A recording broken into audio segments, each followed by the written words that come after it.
Hi, Josh. I'm Sophia Soto with the Nerds of Color. Huge fan of you and your work. Thank you so much for taking the time. It's my pleasure. I didn't have much of a choice. They sat me in this dark, nondescript room and told me to answer questions all day. So that's what I'm doing. But I'm thrilled to be here with you, even though we're not technically together. One day, don't worry, one day. But at least you're getting to talk about something fun. I mean, you can't talk about anything more fun than anything with Olaf. I mean, amazing. No, I can't.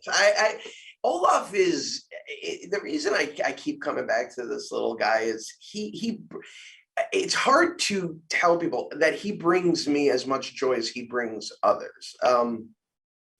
He's the kind of character that just allows you to be as insane as you want to be. And it's sort of like when you're a kid and you're playing with like action figures. Like I used to play with GI Joes all the time, and I used to like bring them to life and create voices for all of them.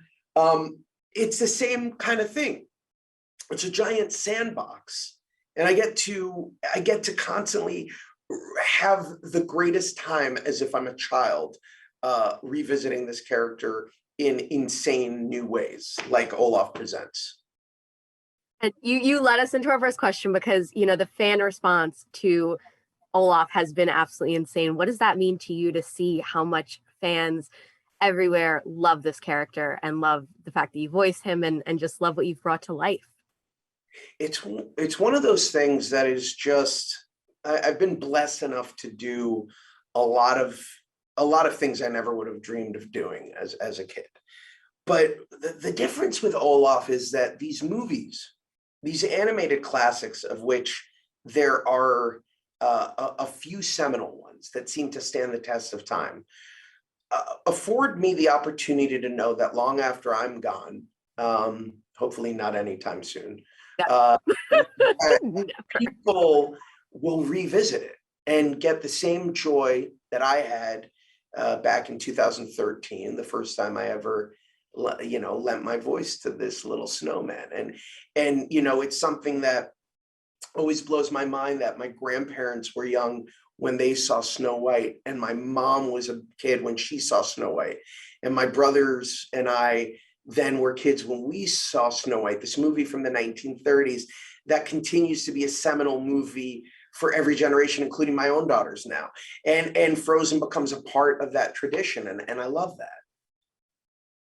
It's insane because when you said that, I was thinking back to when I took my little cousins when I was 13 to go see Frozen in the movie theaters. And now I'm 21 getting to speak with you and report on this series of shorts, which I got to watch. It makes me so happy and simultaneously angry that you were 13 when Frozen came out and now you're of drinking age.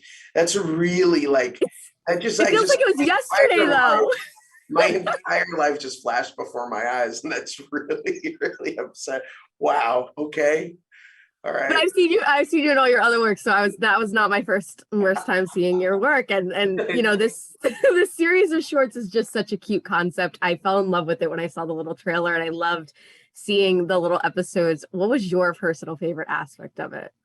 My personal favorite aspect was obviously I love recapping all of these films, but the ones from my childhood were the wildest because I have my own special relationship with these movies that were so influential when I was growing up, like Little Mermaid, Aladdin, Lion King. So getting to specifically revisit those films was just so much fun.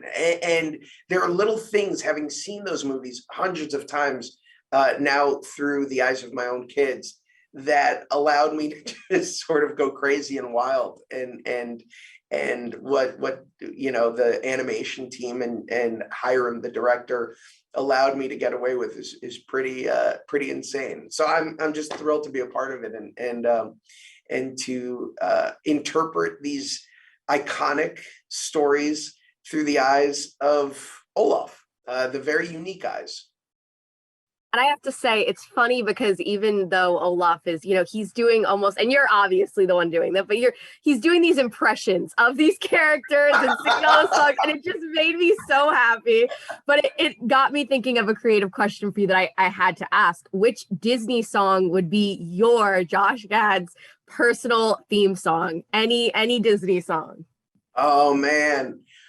It would either be You Ain't Never Had a Friend Like Me, or I Want to Be Like You, which I would sing to much cooler people than myself. I'd like hang around Brad Pitt and be like, I want to be like you. And he'd be like, please walk away from me. I'm Brad Pitt. I don't need this. Yeah, those would probably be my choices. I love it. Love it. And which of the Disney films that you guys got to do would you actually have had like to see Olaf appear in? I just, people keep asking me this. It's a great question. There are a few he would survive climate-wise in, but I would say probably Aladdin would be his best bet, because I'm sure the genie could lend some of that magic. I fear that if it's Little Mermaid, he'd have to sell his soul or voice to Ursula, so let's not do that one. No, I would say Aladdin. I'd love for him to hang out with the genie. I think that would just be a really fun pair. Gosh, this has been the best interview. Thank you so much for making me laugh and having such a great time. Huge congrats, as always. Thank you so much, and congratulations on being 21 and making me feel like an elderly man. Have a great one.